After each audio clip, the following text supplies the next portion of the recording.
Ալբեր Կապիկյանի մասին, որը միլիոնավոր կյանքեր փրկեց, երբ որ գտավ ռոտավիրուսի դեմ պատվաստումը։ Ռոտավիրուսից տարեկան 1 միլիոն երեխեք էին մահանում։ Տարեկան ռոտավիրուսից։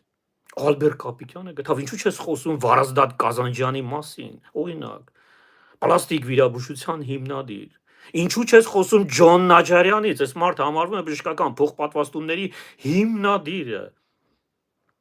Ջոն Նաջարյան, ԱՄՆ-ում է ապրել այդ մարդը։ Այո, հասկանալի է, չէ՞ որ մարդը ապրել է ԱՄՆ-ում, ԱՄՆ-ը այդ հնարավորությունները տվել է։ Բայց սիրելի մարդիկ, ես անցյալ անգամ էլ ասեցի,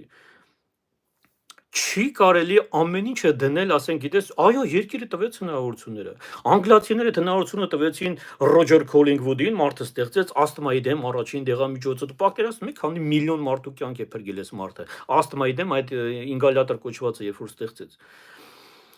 Այո, Ալբեր